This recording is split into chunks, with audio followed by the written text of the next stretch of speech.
الغار إذ يقول لصاحبه لا تحزن إن الله معنا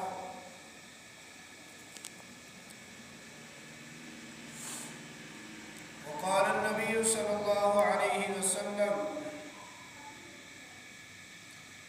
الله الله في أصحابي لا تتخذوه غرضا من بعدي من أحبهم فبحبي أحبهم ومن أبغضهم فببغضي أبغضهم خير القرون قرني صدق الله مولانا العلي العظيم وصدق رسوله النبي الأمي الكريم ونحن على ذلك لمن الشاهدين والشاكرين والحمد لله رب العالمين. إبراهيم إنك حميد مجيد اللهم بارك على محمد وعلى آل محمد كما باركت على إبراهيم وعلى آل إبراهيم إنك حميد مجيد. پروانے کو چراغ بلبل کو پھول بس، پروانے کو چراغ بلبل کو پھول بس، صدیق کے لیے ہے خدا کا رسول بس. معزز سامعین، عزیز دوستوں، بزرگوں، پچھلے جمعہ میں ہجرت کے عنوان سے کچھ باتیں آپ حضرات کی گوش گزار کرنے کا موقع نصیب ہوا تھا، اور آج پھر اسی عنوان کو آگے بڑھاتے ہوئے کچھ مزید باتیں آپ حضرات کی خدمت میں عرض کروں گا. چونکہ انسان کو جب تک کسی چیز کی قیمت کا علم نہیں ہوتا،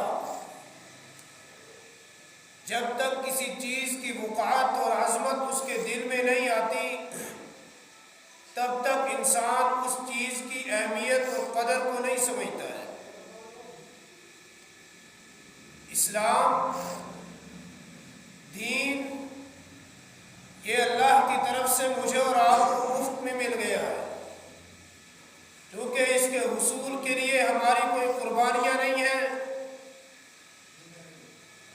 اور دین اسلام کی اشاعت کے لیے یا ہم تک دین اسلام جو صحیح معنوں میں پہنچا ہے، اگر اس کا پس منظر ہمارے علم میں ہوگا تو ہمیں پتہ چلے گا کہ اسلام کی عظیم نعمت اور دین عظیم، دین حنیف جیسی عظیم نعمت جسے اللہ نے مفت میں ہم تک پہنچا دیا ہے، یہ کتنی قدر و قیمت کی اور کتنی عظمت کی اہمیت رکھتی ہے. میرے بھائیوں، نبی اکرم صلی اللہ علیہ وسلم نے جب وادی فاران سے حق و صداقت کا پرچم بلند کیا اور اعلان توحید کیا، کفر اور شرک کی مخالفت کی، تو سارے حضور کے دشمن ہو گئے، اپنے بیگانے ہو گئے، قوموں نے چھوڑ دیا، قبیلوں نے چھوڑ دیا، جو آج تک اتنے شد و مت کے ساتھ محبت کے دعوے کرتے تھے، سب نے دامن چھڑانے کی کوشش کی. چونکہ انسان کی سچائی، انسان کی وفا، انسان کی دوستی اور اس کے عہد کا اس وقت پتہ لگتا ہے جب اس کا ساتھی مشکل حالات میں ہو، جب پریشانی کے عالم میں ہو، پھر پتہ لگتا ہے کہ ہمارے ہمسر کون ہیں، ہمارے دوست کون ہیں، ہم سے محبت کرنے والے کون ہیں. چونکہ ابو بکر صدیق رضی اللہ تعالیٰ عنہ وہ شخصیت ہیں کہ جنہوں نے ہر موڑ پر، ہر موقع پر، ہر جگہ رحمت عالم صلی اللہ علیہ وسلم کے ساتھ کھڑے نظر آتے ہیں. حالات سازگار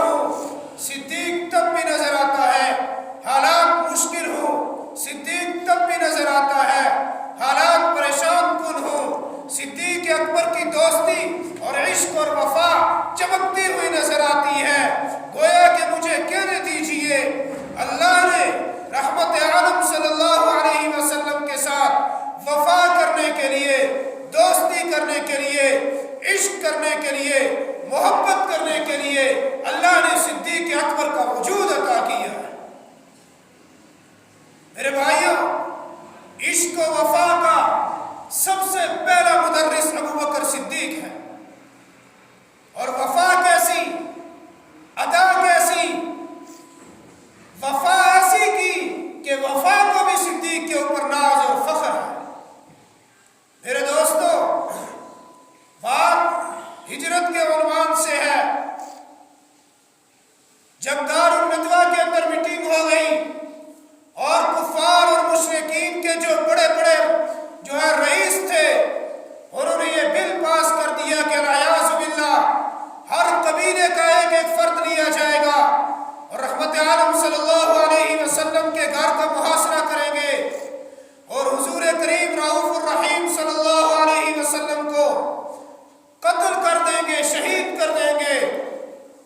اس نیت سے اور اس ارادے سے کفار و مشرکین نے رحمت عالم صلی اللہ علیہ وسلم کے گھر کو گھیر لیا، لیکن جب ادھر دار الندوہ میں انہوں نے بل پاس کیا تھا، جب انہوں نے یہ فیصلہ طے کر لیا تھا کہ آج رات ہم رحمت عالم صلی اللہ علیہ وسلم کے گھر کا گھراؤ کریں گے، آج رات ہم حبیب کبریا صلی اللہ علیہ وسلم کو شہید کرنے کے لیے اٹھ کھڑے ہوں گے، تو ادھر جبریل علیہ السلام نے وحی کے ذریعے سے رحمت عالم صلی اللہ علیہ وسلم کو مطلع فرما دیا، یا رسول اللہ، دشمنوں کا پلان بن چکا ہے، دشمن بدماشی پر اتر آیا ہے، دشمن عریانیت پر اتر آیا ہے، دشمنوں نے یہ کوشش کر لی ہے اور یہ بل پاس کر لیا ہے، یہ فیصلہ طے کر لیا ہے کہ آج رحمت عالم صلی اللہ علیہ وسلم کو شہید کریں گے۔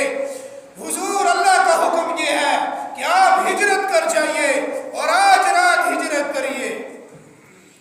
میرے دوستو، ایک نکتہ ذہن نشین فرما لیں،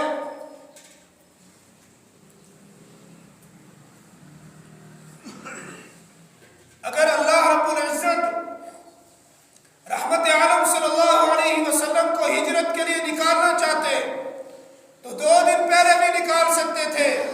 اللہ کے علم میں تھا کہ یہ دشمن یہ بدماشی کریں گے، یہ گنڈا گردی کریں گے، یہ حضور صلی اللہ علیہ وسلم کے قتل کی سازشیں کریں گے، لہذا حضور کو 2 دن پہلے ہجرت کا حکم دے دیتے۔ نہیں، بلکہ خدا نے اپنی خدائی منوانی تھی اور انسانیت اور دنیا کے اندر آنے والے ظالم اور جابر اور طاغوت قسم کے حکمرانوں کے سامنے یہ اعلان کرنا تھا، وَمَكَرُوا وَمَكَرُوا اللَّهُ وَاللَّهُ خَيْرُ الْمَاكِرِينَ، کہ دشمنوں تم جتنی تدبیریں کر لو، تم جتنی مرضی چل لو، لیکن اللہ کی تدبیر تمام تدبیروں کے اوپر غالب آ کر کے رہتی ہے۔ اللہ نے ابو جہل اور اینڈ کمپنی کو دکھا دیا کہ تمہاری کوششیں، تمہاری سازشیں، تمہاری بدماشیاں، تم تکبر، ضد اور اناد کی بنیاد پر رسول رحمت کو قتل کرنے کے لیے اٹھے تھے، لیکن آج دیکھو اللہ نے اسی رات حضور کو کہا آج رات آپ ہجرت کریے۔ چنانچہ دوپہر کی تپتی ہوئی دھوپ میں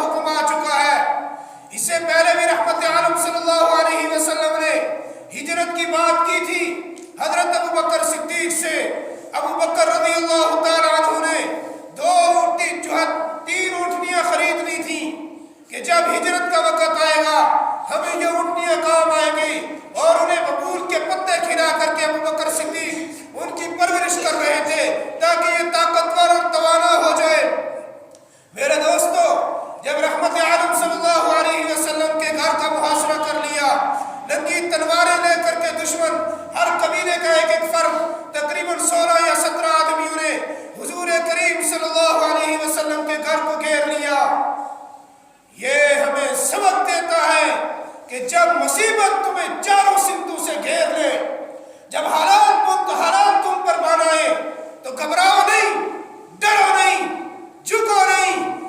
لا غالب الا اللہ، اللہ کی ذات ہمیشہ غالب تھی اور اللہ ہی غالب رہے گا۔ یہ ساری تدبیریں ٹوٹ سکتی ہیں۔ میرے دوستو، اللہ نے رحمت عالم صلی اللہ علیہ وسلم کو حکم دیا، اللہ کے نبی نے حضرت علی المرتضیٰ رضی اللہ تعالیٰ عنہ کو بلایا اور اپنے بستر پر لٹا دیا۔ کہا علی، یہ کچھ امانتیں ہیں ان دشمنوں کی، یہ مکہ والوں کی امانتیں میرے پاس ہیں۔ دشمنی حضور سے کرتے تھے لیکن پھر بھی حضور کو سچا سمجھتے تھے اور یہ کہتے تھے کہ امانت دار حضور جیسا کوئی نہیں، دیانتدار حضور جیسا کوئی نہیں، شرافت میں جو ہے اعلیٰ نمبر پر حضور جیسا کوئی نہیں۔ رحمت عالم صلی اللہ علیہ وسلم نے علی المرتضیٰ رضی اللہ تعالیٰ عنہ کو بستر پر لٹایا اور کہا علی، یہ میرا بستر ہے، یہ میرا بستر ہے، اس پر آرام کرو، یہ دشمن تمہارا ایک بال بھی باقا نہیں کر سکتے۔ ڈرنا نہیں، گھبرانا نہیں۔ سیدنا علی المرتضیٰ شیر خدا، شیر جری، فاتح خیبر لیٹ گئے۔ رحمت عالم صلی اللہ علیہ وسلم کو حکم ہوا، اللہ کے نبی صلی اللہ علیہ وسلم نے سورہ یاسین کی شروع کی آیات پڑھتے ہوئے کچھ مٹی اٹھائی اور اٹھا کر کے یوں پھینک دی۔ وہ مٹی اللہ نے کفار کے منہ کے اوپر دے ماری اور ان کی آنکھوں میں اور ان کے سروں پر اس طریقے سے پڑ گئی کہ وہ ایک دوسرے سے لڑنے پڑنے لگے۔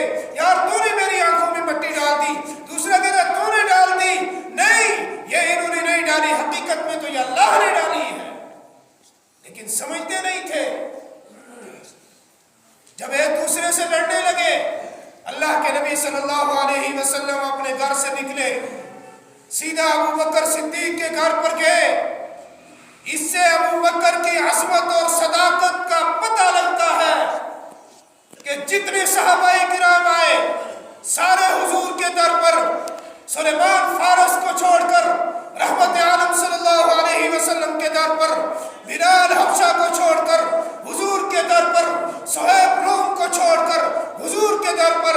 لیکن یہ کیا عجب منظر ہے، آج رحمت عالم صلی اللہ علیہ وسلم صدیق کے در پر جا رہے ہیں۔ میرے بھائیوں، ابو بکر صدیق رضی اللہ عنہ وہ شخصیت ہے کہ امت کے جتنے اعمال ہیں یہ سارے اعمال مرہون منت ہیں صحابہ کرام کے۔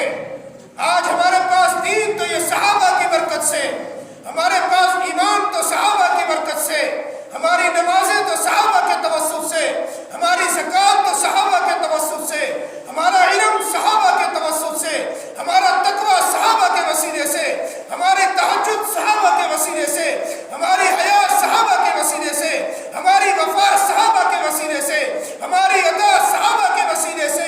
یہ جتنی نیکیاں ہیں یہ ساری نیکیاں اکٹھی کر لی جائیں، ان سب نیکیوں کا ثواب اللہ صحابہ کو نصیب کرتے ہیں اور پھر صحابہ کی ساری نیکیوں کا ثواب اللہ ابو بکر کو دیتے ہیں۔ کتنی بڑی شان ہے صدیق اکبر کی، کتنا بڑی عظمت اور مقام ہے ابو بکر صدیق کی۔ رحمت عالم صلی اللہ علیہ وسلم ابو بکر کے دروازے پر، اور ابو بکر صدیق رضی اللہ عنہ وہ تو پہلے سے منتظر ہیں، دروازے میں کھڑے ہیں کہ کب رحمت عالم صلی اللہ علیہ وسلم آئے۔ جو یہ دروازہ کھٹکھٹایا، انسان پوچھتا ہے کون ہے، کہاں سے آئے ہو، یہ آدھی رات کے وقت کون؟ ابو بکر نے فوراً دروازہ کھول دیا، چونکہ ابو بکر کو پتا تھا آج رحمت عالم صلی اللہ علیہ وسلم آنے والے ہیں۔ ابو بکر دروازے کے اوپر کھڑے ہو کر انتظار کر رہے تھے۔ میرے دوستو، یہ وفائیں، یہ ادائیں، یہ صرف کہنے سے نہیں، یہ عشق لا حاصل، یہ مقام نصیب ہوتا ہے جس کو ہو گیا۔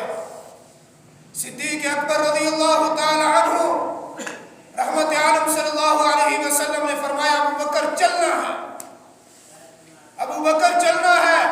ابو بکر صدیق رضی اللہ تعالی عنہ کی بیٹی حضرت اسماء نے کچھ کھانے کے لیے توشا اور کچھ پانی تیار کیا ہوا تھا۔ جلدی میں باندھنے کے لیے کوئی کپڑا نہیں میسر تھا، انہوں نے اپنی کمر کے ساتھ جو بیلٹ اس وقت اس زمانے میں عورتیں باندھتی تھیں، بڑے خوبصورت ڈیزائن کر کے، بڑی اعلیٰ قسم کی ڈیزائن اور بڑی عمدہ چیز سمجھا جاتا تھا، انہوں نے اس کو چیر کر کے دو کر دیا۔ میرے بھائیوں، صحابہ کی قربانیاں ایک طرف، صحابہ کی عظمت ایک طرف، لیکن صدیق کے خاندان کی جو قربانیاں ہیں اسے کبھی فراموش نہیں کیا جا سکتا۔ ابو بکر صدیق کی بیٹی نے کچھ توشہ تیار کیا اور ان کو باندھ کر کے دے دیا۔ طے ہو چکا تھا کہ غار ثور کے اندر جائیں گے۔ رحمت عالم صلی اللہ علیہ وسلم اور حضرت ابو بکر صدیق رضی اللہ عنہ چل پڑے۔ چلتے جاتے ہیں ایک جگہ پر پہنچے جو ہے صبح سویرے کا وقت ہو رہا تھا، صبح شادی قریب آ رہی تھی، ایک شخص آگے سے آ رہا تھا، اس کو حضور صلی اللہ علیہ وسلم کو نہیں جانتا تھا لیکن ابو بکر صدیق کو جانتا تھا دشمنوں کی لشکر کا۔ اگر اسے علم ہو جاتا تو وہ فوراً جا کر کے ابو جہل کو رپورٹ کرتا۔ اس نے پوچھا یہ شخص کون ہے؟ تو صدیق اکبر رضی اللہ تعالیٰ عنہ نے فرمایا ھذا ھادی یہدینی بی، کہ یہ ہادی ہیں، یہ مجھے راستہ دکھانے والے ہیں۔ کتنی مصلحت کے ساتھ بات فرمائی، یہ بھی نہیں کہا، جھوٹ بھی نہیں بولا کہ یہ میں نہیں جانتا، نہیں، بلکہ کہا یہ مجھے راستہ دکھانے والے ہیں۔ اور اس زمانے میں راستہ دکھانے والے کو کچھ اجرت کے اوپر لے لیا جاتا تھا اور اجرت پر لے کر کے اسے راستے کے لیے متعین کیا جاتا تھا۔ اس شخص نے سمجھا صدیق تو یہ تاجر آدمی ہے، یہ تو چلتے پھرتے رہتے ہیں، ان کی تجارت ہے، کاروبار ہے، شاید کسی کو لے لیا ہوگا۔ لیکن ابو بکر صدیق نے کہا نہیں، تو سمجھتا نہیں ہے، یہ مجھے ہدایت کا راستہ دکھانے والے، یہ مجھے جنت کا راستہ دکھانے والے حضور ہی تو تھے، صدیق کو دنیا اور آخرت کی سیدھی راہ دکھانے والے۔ میرے بھائیوں، یہ چلے آگے پہنچے، جب چڑھنے لگے پہاڑ کے اوپر تو رحمت عالم صلی اللہ علیہ وسلم کے پاؤں مبارک میں پاؤں سے خون جاری ہو گیا، کنکر چبھ گیا۔ ابو بکر صدیق رضی اللہ تعالیٰ عنہ نے دیکھا، اور صدیق اکبر جب جا رہے تھے تو حضور کے کبھی آگے کبھی پیچھے، کبھی دائیں کبھی بائیں، یوں تڑپ رہے تھے۔ حضور نے پوچھا ابو بکر یہ کیا کر رہے ہو؟ عرض کی یا رسول اللہ، کبھی خیال آتا ہے کہ دشمن پیچھے سے آ رہا ہوگا، میں پیچھے آ جاتا ہوں تاکہ میری جان آپ کی جان پر قربان ہو جائے، آپ تک کوئی تیر اور کوئی جو ہے چیز نہ پہنچے۔ کبھی خیال آتا ہے تو میں بائیں جانب چل پڑتا ہوں، کہیں ادھر سے کوئی دشمن حملہ نہ کر دے۔ کبھی خیال آتا ہے تو آگے آ جاتا ہوں، کہیں یہاں سے کوئی۔ صدیق اکبر تھے، اور جب حضور کو چوٹ لگی تو رحمت عالم صلی اللہ علیہ وسلم کو ابو بکر نے دیکھا، کہا یا رسول اللہ آؤ میں اٹھا لیتا ہوں۔ ہائے ہائے ہائے، وہ پہاڑ، وہ بالکل سیدھی چڑھائی، وہ اتنی مشکل نے کہا یا رسول اللہ میں اٹھاتا ہوں۔ رسول اللہ نے پوچھا ابو بکر سواری کہاں ہے؟ کہا یا رسول اللہ یہ کندھے کس لیے ہیں؟ یہ آپ کی سواری بن جائیں گے۔ اور رسول رحمت صلی اللہ علیہ وسلم کو اٹھایا ابو بکر نے، اور حضور کریم صلی اللہ علیہ وسلم کے پاؤں مبارک ابو بکر کے سینہ مبارک کے ساتھ لگتے تھے۔ اسے ایک نکتہ ذہن نشین فرما لیں کہ حضرت اسماعیل علیہ السلام نے صدیوں پہلے جہاں پر ایڑیاں رگڑی، آج تقریباً 4000 یا اس سے بھی زائد سالوں کا عرصہ گزر گیا، آب زمزم کا ذائقہ تبدیل نہیں ہوا۔ کئی سال آپ اسے بوتلوں کے اندر پیک کر کے رکھ دیں، نہ ذائقہ چینج ہوتا ہے نہ کلر چینج ہوتا ہے۔ کیوں؟ وہ حضرت اسماعیل علیہ السلام کی ایڑیوں کی بدولت، اسماعیل علیہ السلام کی ایڑیوں کی برکت سے آب زمزم آج تک چینج نہیں ہوا۔ جہاں نبی کی ایڑیاں زمین پر لگی، پانی نکلا، پانی کا ذائقہ چینج نہیں ہوا، اور وہ نبی نہیں، نبی الانبیاء ہے، اور ابو بکر صدیق کے کندھے پر سوار ہے، اور صدیق اکبر کے سینے پر رحمت عالم صلی اللہ علیہ وسلم کے قدمین مبارک لگے ہیں۔ اس صدیق کا ایمان اور اس صدیق کا سینہ کیسے تبدیل ہو سکتا؟ آج جو کہتے ہیں کہ صدیق اکبر نے تو حضور کا ساتھ دیا تھا مال کے لیے، شہرت مل جائے گی، وزارت مل جائے گی، عہدہ مل جائے گا۔ اور دشمنوں یاد رکھو، جب ابو بکر صدیق نے کلمہ پڑھا تھا 70,000 درہم کا مالک تھا، اور جب جنازہ دنیا سے اٹھا تو کپڑا کفن میسر نہیں تھا۔